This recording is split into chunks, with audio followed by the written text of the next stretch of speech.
नमस्कार मित्रों, स्वागत है आप सभी का हमारे YouTube चैनल हिंदू माइथोलॉजी में। मैं आपका दोस्त त्रिवेणी पांडे फिर से हाजिर हूँ एक नई रोचक कहानी के साथ। तो चलिए शुरू करते हैं। आज हम अपने इस वीडियो में मत्स्य अवतार का दूसरा भाग प्रस्तुत करेंगे। यदि आपने हमारा मत्स्य अवतार के पहले भाग का वीडियो नहीं देखा है तो उसका लिंक आपको हमारे इस वीडियो के डिस्क्रिप्शन में मिल जाएगा। तो चलिए शुरू करते हैं। सत्यव्रत की बातें सुनकर मछली समुद्र के बीच पहुंची। एक महापर्वत की भांति समुद्र की लंबाई तक फैलकर बोली, सत्यव्रत, देखा, तुम्हारी वाणी अचूक निकली और अचूक रहेगी। न मालूम मैं यो बढ़ते बढ़ते क्या से क्या हो जाऊंगी।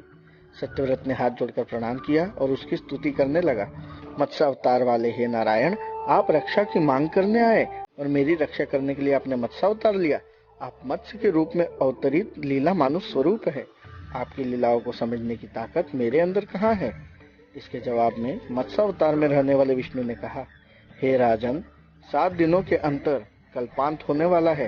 प्रलय काल के जल में सारी दुनिया डूब जाएगी, लेकिन ज्ञान, औषधियों और बीजों का नाश नहीं होना चाहिए। तुम्हारे वास्ते एक बड़ी नाव गहरे अंधेरे में चिराग की तरह जलती हुई आएगी। उसके अंदर सप्तऋषि होंगे। वह रोशनी उन्हीं लोगों की है। तुम अपने साथ औषधियों और बीजों के ढेर को नाव में पहुंचा दो। मेरे सिर पर जो सिंह है उस पर नाव को कसकर मैं थामे रहूंगा और उसे जल में डूबने से बचाऊंगा। इसी के वास्ते मैंने यह रूप में अवतार लिया है। इस वक्त ब्रह्मा निद्रा में निमग्न है। उनके जागने तक यह नाव ध्रुव नक्षत्र को दिशा सूचक बनाकर यात्रा करेगी। अगले कल्प में तुम वैवस्वत के नाम से मनु बनोगे। सत्यव्रत ने विष्णु की आज्ञा को सिरोधार्य कर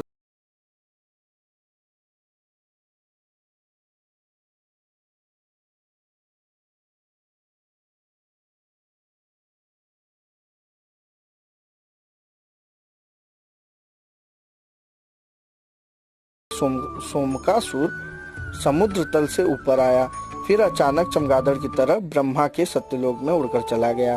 ब्रह्मा जब नींद के मारे जम्हाइया ले रहे थे तब उनके चारों मुखों से सफेद, लाल, पीले और नीले रंगों के चमकने वाले 4 वेद बाहर निकले और नीचे गिर गए। हयग्रीव ने उन वेदों को उठा लिया और समुद्र के अंदर छिप गया। हयग्रीव देवताओं और विष्णुओं का भी जबरदस्त दुश्मन था। वेदों के बिना ब्रह्मा सृष्टि की रचना नहीं कर सकते थे।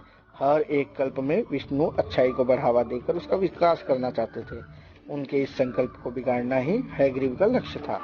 प्रलयकालीन समुद्र पृथ्वी को डुबो रहा था। उस वक्त सत्यव्रत को गहरे अंधेरे में भी दूरी पर एक नक्षत्र की तरह टिमटिमाने वाली रोशनी की एक नाव दिखाई दी। वही सप्तऋषियों की कांति से भरी हुई नाव थी। सत्यव्रत ने औषधियों तथा बीजों को नाव के अंदर पहुंचाया और नारायण की स्तुति करते हुए नाव में यात्रा करने लगा। मत्स्य अवतार की नाव नाक पर एक लंबा सा सिंह था। नक्षत्र की तरह चमकने वाले उस सिंह से लिपटकर एक महासर्प प्रलयकालीन आंधी को निगल रहा था। मत्स्य अवतार अपने पंखों से लहरों को रोकते हुए समुद्र को चीरते हुए नाव को सुरक्षित ले जा रहा था। ध्रुव नक्षत्र को मार्गदर्शक बनाकर वह नाव फूल की तरह चीरते हुए आगे बढ़ रहा था। समुद्र के गर्भ में छिपाए गए वेदों को पहरा देते हुए सोमकासुर समुद्र के भीतर टहल रहा था। चारों वेद 4 शिशुओं के रूप में बदलकर किलकारियां लेने लगे। मत्स्य अवतार वेदों की खोज करते हुए आगे चल पड़ा। मत्स्य अवतार को देखते ही सोमकासुर घबरा गया और हिम्मत बटोरकर वो अपने कांटों वाला गदा लेकर जूझ पड़ा। उस समय विष्णु का अवतार मत्स्य के रूप में कमर तक हो गया। उसमें चारों हाथ निकल आए। देखते देखते मत्स्य अवतार और सोमकासुर के बीच भीषण लड़ाई छिड़ गई।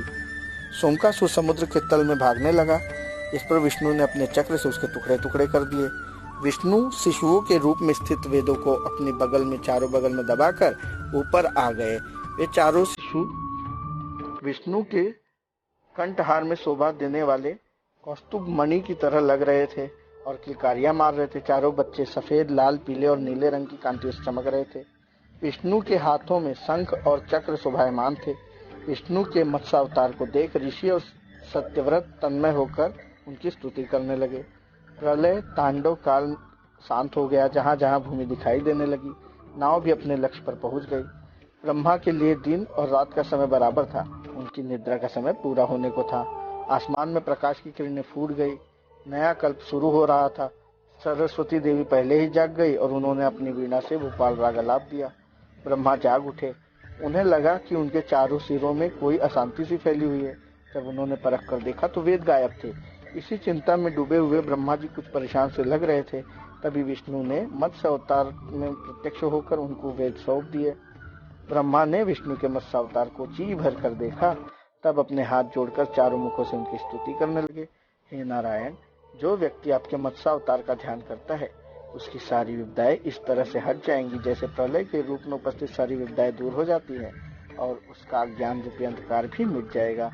विष्णु के द्वारा मत्स्य अवतार लेने का कार्य सफल हो चुका था, इसलिए वे अब अंतर्ध्यान होकर अपने निवास वैकुंठ में पहुंच गए। ब्रह्मा ने वेद लेकर सृष्टि की रचना शुरू की। सत्यव्रत, व्यवस्तु नाम के मनु हुए। सप्त ऋषि आसमान में अपने अपने स्थानों पर पहुंचकर सप्तर्षि मंडल के रूप में प्रकाशित हुए और ध्रुव की प्रदक्षिणा। तो दोस्तों, आपको हमारी ये वीडियो कैसी लगी इसके बारे में हमें जरूर लिखिए। आप अपनी राय और सुझाव वीडियो के कमेंट सेक्शन में लिख सकते हैं।